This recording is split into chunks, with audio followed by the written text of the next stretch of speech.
Hello everyone, welcome to S1 coaching centre. आज के video में हम लोग 2019 के सितंबर महीने के पूरे करंट अफेयर्स को कवर करेंगे, जो आने वाले किसी भी एग्ज़ाम के लिए बहुत ही ज़्यादा इम्पोर्टेंट है। तो आप वीडियो को पूरे ध्यान से देखिएगा और वीडियो पसंद आए तो उसको लाइक करिएगा और अपने फ्रेंड्स के पास शेयर करिएगा। तो चलिए वीडियो स्टार्ट करते हैं। देखिए, सबसे पहला है प्रधानमंत्री नरेंद्र मोदी द्वारा 11 सितंबर 2019 को मथुरा यूपी से स्वच्छता पर एक व्यापक अभियान स्वच्छता ही सेवा 2019 का शुभारंभ किया गया। तो किसके द्वारा शुभारंभ किया गया? तो प्रधानमंत्री नरेंद्र मोदी जी के द्वारा। उसके बाद देखिए, यह अभियान 2 अक्टूबर तक चला। और यह अभियान कब तक चला? तो 2 अक्टूबर 2019 तक चला।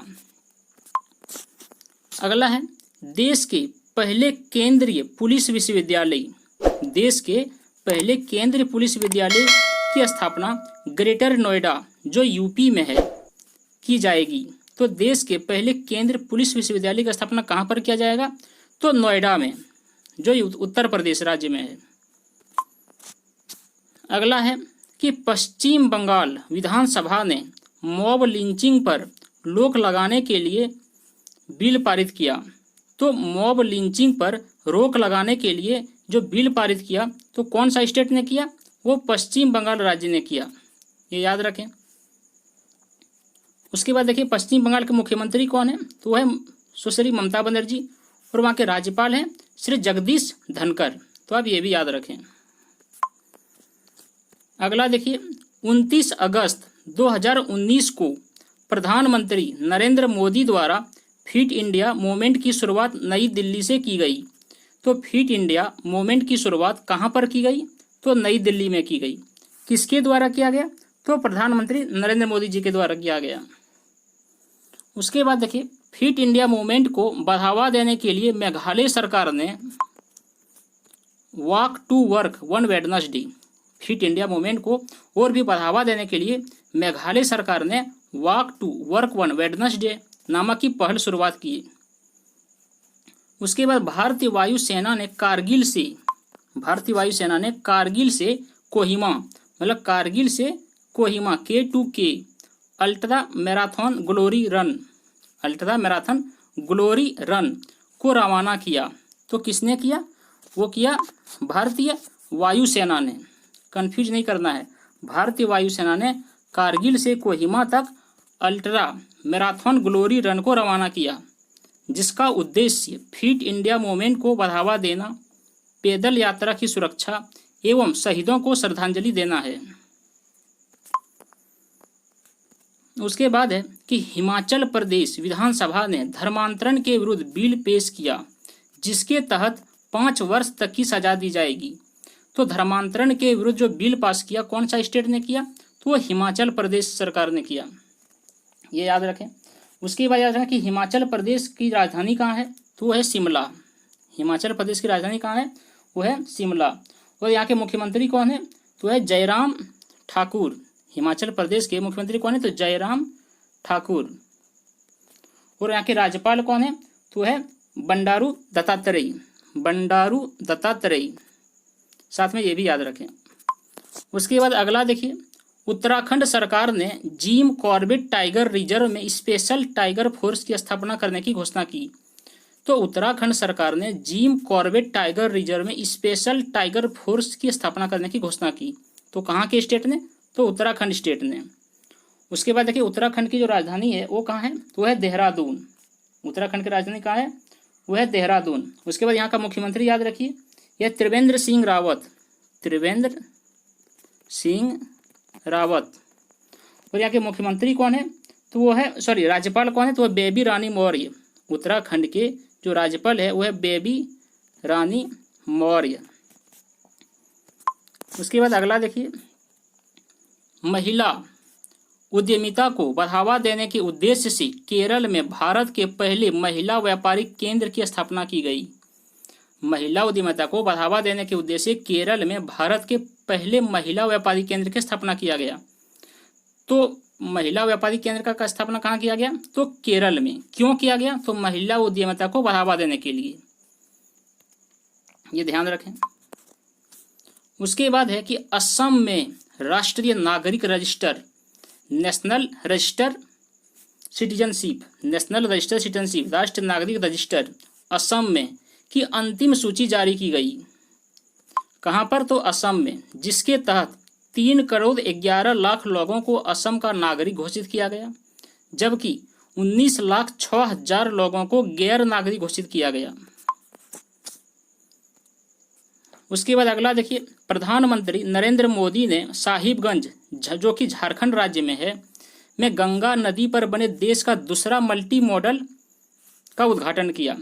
तो देश का दूसरा मल्टी मॉडल जो है वो कहाँ पे उद्घाटन किया? तो साहिबगंज, जो झारखंड में। किन्होंने किया? तो प्रधानमंत्री नरेंद्र मोदी ने। तो पहला इसका कहाँ पर है? पहला मल्टी मॉडल कहाँ पर है? तो देखिए, पहला मल्टी मॉडल टर्मिनल जो है ये है वाराणसी में, जो गंगा नदी पर स्थित है।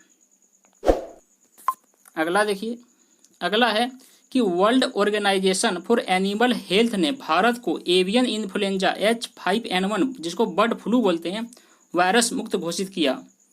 तो World Organisation for Animal Health ने भारत को avian influenza H5N1 world flu virus मुक्त घोषित किया है। कौन सा देश को? तो भारत को, ये याद रखें। उसके बाद अगला देखिए, मनाली, जो हिमाचल प्रदेश राज्य में है, में भारत का सबसे ऊंचा स्काई साइकिलिंग ट्रैक बनाया गया। भारत का सबसे ऊंचा स्काई साइकिलिंग ट्रैक बनाया गया। कहाँ पर? तो मनाली में, जो कहाँ पे है? तो ये हिमाचल प्रदेश में है।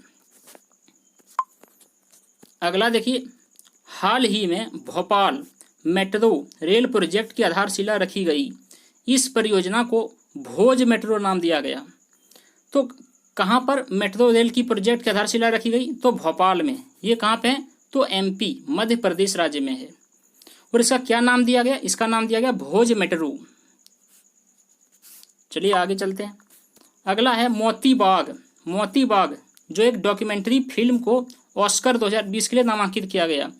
तो किस डॉक्यूमेंट्री फिल्म को ऑस्कर 2020 के लिए नामांकित किया गया? तो है मोती बाग। उसके बाद देखिए, यह उत्तराखंड के एक किसान के जीवन पर आधारित है। ये जो मोती बाग है, ये फिल्म किस पर आधारित है? तो यह उत्तराखंड के किसान के जीवन पर। उसके बाद है गली बॉयज। गली बॉयज फिल्म को 92वें ऑस्कर के लिए नामांकित किया गया। तो 92वें ऑस्कर के लिए किस फिल्म को नामांकित किया गया? तो है गली बॉयज। गली बॉयज का निर्देशक कौन है? तो है जोया अख्तर। उसके बाद देखिए, 21वीं सदी की 100 सर्वश्रेष्ठ फिल्मों में एकमात्र भारतीय फिल्म गैंग्स ऑफ वासेपुर को शामिल किया गया, जिसका स्थान 59वां है। इसका फिल्म का निर्देशक है अनुराग कश्यप। तो सर्वश्रेष्ठ 100 फिल्म में एकमात्र भारतीय फिल्म को जगह मिला है, उस फिल्म का नाम है गैंग्स ऑफ वासेपुर। और ये कितवां स्थान पर है? तो ये 59, 59वां स्थान पर है। और ये गैंग्स ऑफ वासेपुर का निर्देशक कौन है? तो है अनुराग कश्यप। उसके बाद देखिए, कुपोषण को समाप्त करने के उद्देश्य से सितंबर माह को देश भर में राष्ट्रीय पोषण माह के रूप में मनाया जाता है। एक बात याद रखिए, हर साल सितंबर महीने में जो होता है वो पूरे महीने को पोषण माह के रूप में मनाया जाता है। कौन सा महीना को? तो सितंबर महीने को। उसके बाद देखिए, लद्दाख। लद्दाख के नृत्य है सोडोल। सोडोल कहाँ का नृत्य है? तो लद्दाख का। इसको Guinness book of world record में शामिल किया गया। तो कौन से नृत्य को Guinness book of world record में शामिल किया गया? तो है सोडोल को। उसके बाद देखिए, दिल्ली के फिरोज शाह कोटला स्टेडियम। दिल्ली के फिरोज शाह कोटला स्टेडियम का नाम बदलकर अरुण जेटली स्टेडियम रखा गया। तो दिल्ली के फिरोज शाह कोटला स्टेडियम का नाम बदलकर क्या रख दिया गया? तो अरुण जेटली स्टेडियम रखा गया, जो हमारे पूर्व वित्त मंत्री रह चुके थे, जिनका निधन 2019 में हुआ था। उसके बाद अगला देखिए, नई दिल्ली में स्थित इंदिरा गांधी अंतर्राष्ट्रीय हवाई अड्डे पर भारत के सबसे ऊंची हवाई यातायात नियंत्रण टावर का उद्घाटन किया गया, जिसकी लंबाई 102 मीटर है। तो इंदिरा गांधी अंतर्राष्ट्रीय हवाई अड्डे पर भारत के सबसे ऊंची हवाई यातायात नियंत्रण टावर का उद्घाटन किया गया। कहाँ पर? तो नई दिल्ली में। इसकी लंबाई कितना है? 102 मीटर है। उसके बाद है वैष्णो देवी मंदिर को बेस्ट स्वच्छ आइकॉनिक प्लेस चुना गया। तो कौन सा मंदिर को बेस्ट स्वच्छ आइकॉनिक प्लेस चुना गया? तो है वैष्णो देवी मंदिर को। उसके बाद है बोनालू उत्सव एवं बुथकम्मा उत्सव। क्या है? बोनालू उत्सव एवं बुथकम्मा उत्सव, जो एक पुष्प उत्सव है, फूल का उत्सव है। ये किस राज्य में मनाया जाता है? तो ये तेलंगाना राज्य में मनाया जाता है, बोनालू उत्सव एवं बुथकम्मा उत्सव। फिर है नई फसल के स्वागत में ओडिशा में नुआखाई महोत्सव मनाया गया। जो नई फसल होता है उसके स्वागत में ओडिशा राज्य में नुआखाई महोत्सव मनाया जाता है। तो जब अगर आपसे क्वेश्चन पूछे कि नुआखाई उत्सव किस राज्य में मनाया जाता है, तो आप ओडिशा को टिक लगाइएगा, ओडिशा राज्य को। अगला है कि स्कूल एजुकेशन क्वालिटी इंडेक्स जो नीति आयोग द्वारा जारी बड़े राज्यों में प्रथम स्थान है केरल। ये नीति आयोग ने एक इंडेक्स जारी किया जिसका नाम है स्कूल एजुकेशन क्वालिटी इंडेक्स। इसमें जो सबसे पहला राज्य है वो है केरल, और सबसे छोटा राज्य जो है वो है मणिपुर। बड़े राज्यों में केरल है, छोटे राज्यों में मणिपुर है पहला स्थान, और केंद्र शासित प्रदेशों में पहला स्थान है चंडीगढ़ का। अगला है UNCCD के COP 14 का आयोजन ग्रेटर नोएडा यूपी में किया गया। तो UNCCD के COP 14 का आयोजन कहाँ पे किया गया? तो ग्रेटर नोएडा में, जो उत्तर प्रदेश में है। इसका उद्देश्य क्या था? इसका उद्देश्य है मरुस्थलीकरण, सूखा और भूमि क्षरण से निपटने का उपाय करना। इसका थीम था restore land sustain future. Theme क्या था इसका? तो रीस्टोर लैंड सस्टेन फ्यूचर। अगला है कि राष्ट्रपति रामनाथ कोविंद ने आइसलैंड, इसकी राजधानी है रिकजैविक। राष्ट्रपति रामनाथ कोविंद ने आइसलैंड, राजधानी है आइसलैंड का रिकजैविक, स्विट्जरलैंड, राजधानी है बर्न, एवं स्लोवेनिया, राजधानी है लुब्लियाना की यात्रा की। तो किसने यात्रा की? तो राष्ट्रपति जी रामनाथ कोविंद ने। उसके बाद है कोलंबो, जो श्रीलंका में है। दक्षिण एशिया के सबसे ऊंचे टावर का अनावरण किया गया जिसका नाम लोटस टावर रखा गया। अगर आपसे पूछे कि लोटस टावर जो है वो कहाँ पे है, तो वो है श्रीलंका में, जो दक्षिण एशिया का सबसे ऊंचे टावर के रूप में घोषित किया गया। फिर है कि इंडोनेशिया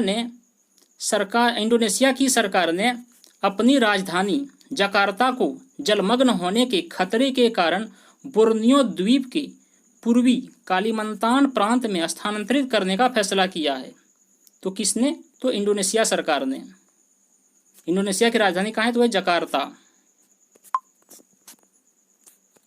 उसके बाद है मंगोलिया के राष्ट्रपति अल्टामागिन बुटलुगा। मंगोलिया के राष्ट्रपति क्या है? तो वह खाल्टमागिन बटुलिगा 19 से 23 सितंबर तक भारत की यात्रा पर थे। तो भारत की यात्रा पर कौन थे इस बार? तो है मंगोलिया के राष्ट्रपति खाल्टमागिन बटुलुगा। उसके बाद है प्रधानमंत्री नरेंद्र मोदी का रूस दौरा 4 से 5 सितंबर के बीच। प्रधानमंत्री का कौन सा देश का दौरा हुआ था? रूस का।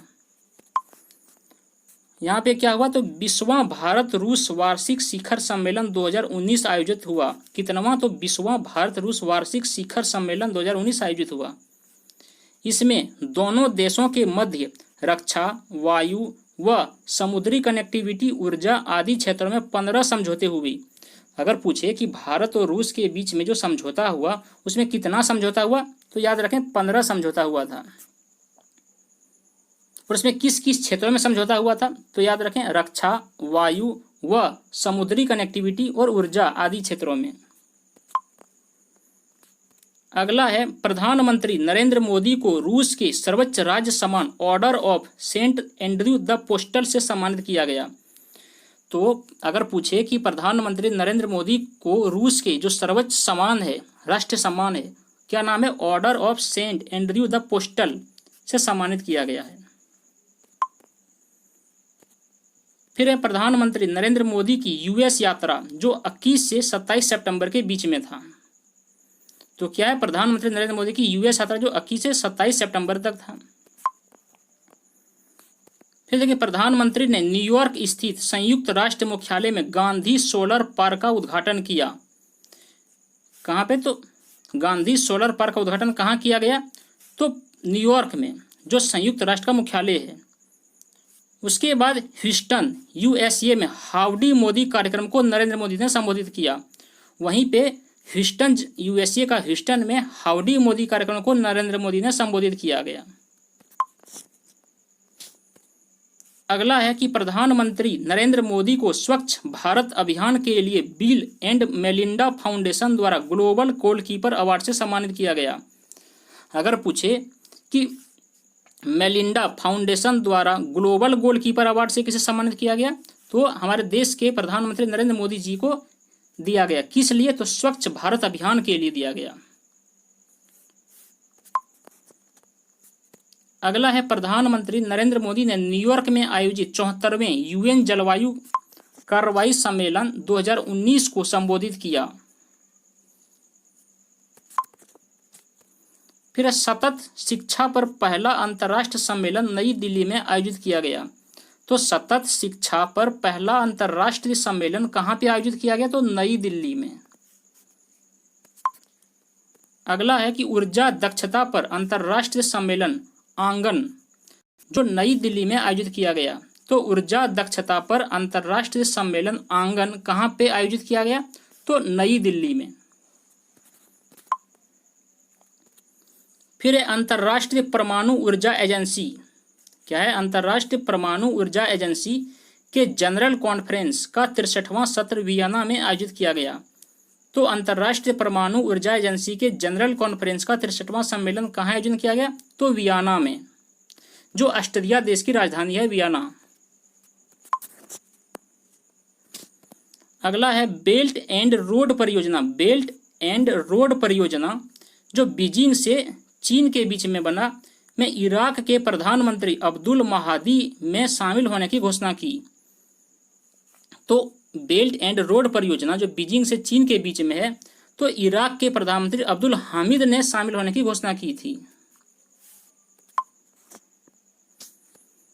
अगला है कि अमेरिका जो विश्व का शीर्ष तेल निर्यातक देश बन चुका है। अमेरिका जो है वो विश्व का शीर्ष तेल निर्यातक देश बन चुका है।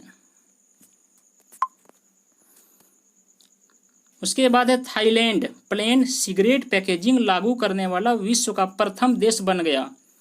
तो कौन सा देश प्लेन सिगरेट पैकेजिंग लागू करने वाला विश्व का प्रथम देश बना, तो वह थाईलैंड। थाईलैंड की राजधानी है बैंकॉक। ये क्यों किया गया, तो धूम्रपान को कम करने के उद्देश्य से यह किया गया। उसके बाद देखिए 24वां विश्व ऊर्जा कांग्रेस का आयोजन अबू धाबी जो संयुक्त अरब अमीरात में है किया गया। तो 24वां विश्व ऊर्जा कांग्रेस का आयोजन कहाँ किया गया, तो अबू धाबी में किया गया।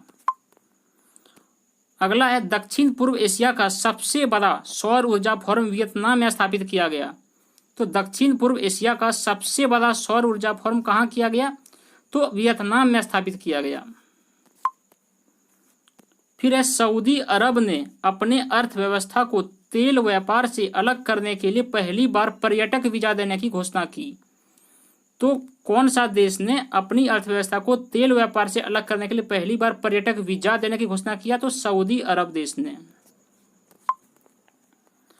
अगला है FAO WHO एशिया समन्वय समिति का तीसरा सत्र गोवा में आयोजित किया गया। फिर है वर्ल्ड यूनिवर्सिटी रैंकिंग 2020 में प्रथम स्थान ऑक्सफोर्ड यूनिवर्सिटी को मिला और भारत का 56वां संस्थान इसमें शामिल था। केंद्र सरकार के द्वारा 10 सार्वजनिक सेक्टर के बैंकों का विलय कर 4 बनाने की घोषणा की गई, जिसके बाद सार्वजनिक बैंकों की संख्या 12 हो जाएगी। 15वां भारत US आर्थिक सम्मेलन नई दिल्ली में आयोजित किया गया। अंतर्राष्ट्रीय खगोल संघ अंतर्राष्ट्रीय खगोल संघ इंटरनेशनल एस्ट्रोनॉमिकल यूनिट ने मंगल और बृहस्पति के बीच एक लघु ग्रह की खोज 2006 में की थी, जिसका नाम पंडित जसराज संगीतकार के नाम पर रखा जाएगा। यह सम्मान पाने वाले वे पहले भारतीय संगीतकार बन जाएंगे। जापान ने दुनिया का सबसे बड़ा मालवाहक परिवहन अंतरिक्ष जहाज लॉन्च किया। जापान ने दुनिया का सबसे बड़ा मालवाहक परिवहन अंतरिक्ष में लॉन्च किया, जिसका नाम काउंटोरी 8 नामक इस मालवाहक जहाज को H-2B रॉकेट द्वारा जापान की अंतरिक्ष एजेंसी जाक्सा के द्वारा प्रक्षेपित किया गया। तो क्या है अंतरिक्ष जो लॉन्च किया उसका नाम क्या है? वो है काउंटोरी 8 नाम रखा गया, काउंटोरी 8। इसको किसके द्वारा भेजा जाएगा? तो H-2B रॉकेट के द्वारा जापान की अंतरिक्ष एजेंसी जाक्सा के द्वारा भेजा जाएगा। अगला है भारतीय वायुसेना में 8 अपाचे हेलीकॉप्टर USA शामिल किए जाएंगे। तो भारतीय वायुसेना में कुल 8 अपाचे हेलीकॉप्टर शामिल किए जाएंगे। उसके बाद है भूवैज्ञानिकों ने भूमध्य सागरीय क्षेत्रों में 8वें महाद्वीप की खोज की। स्पेन से ईरान तक सभी पर्वतों का 10 वर्षों तक विश्लेषण किया गया और इसे ग्रेटर एड्रिया नाम दे दिया गया। क्या नाम दिया? Greater Adria. फिर है भारतीय छात्र आभास सिक्का द्वारा निर्मित लघु उपग्रह रमन सेट 2 का प्रक्षेपण नासा के द्वारा किया गया। यह लघु उपग्रह सूर्य और अंतरिक्ष विकिरण की माप करेगा। भारतीय छात्र आभास सिक्का के द्वारा निर्मित लघु उपग्रह रमन सेट 2 का प्रक्षेपण किसके द्वारा किया गया? तो नासा के द्वारा किया गया। यह लघु उपग्रह सूर्य और अंतरिक्ष विकिरण की माप करेगा। फिर DRDO ने भारतीय वायुसेना को दूसरा हवाई चेतावनी विमान नेत्र प्रदान किया। तो किसने किया? तो DRDO ने भारतीय वायुसेना को दूसरा हवाई चेतावनी विमान नेत्र प्रदान किया। उसके बाद देखिए स्वदेश निर्मित पनडुब्बी INS खंडेरी को नौसेना में शामिल किया गया। तो स्वदेश निर्मित पनडुब्बी INS खंडेरी को नौसेना में शामिल कर लिया गया। उसके बाद है ICGS वराहा तटरक्षक पोत का चेन्नई बंदरगाह पर जलावतरण किया गया। तो ICGS वराहा तटरक्षक पोत का कहाँ पे जलावतरण किया गया? तो चेन्नई बंदरगाह पर किया गया। तो बस इतना ही था फ्रेंड्स। अगर वीडियो पसंद आया हो तो उसको लाइक करें और अपने दोस्तों के पास शेयर भी करें। चलिए अगले वीडियो में हम लोग मिलते हैं अक्टूबर मंथ्स के फुल करेंट अफेयर्स को लेकर के। आज के लिए इतना ही। Thank you for watching.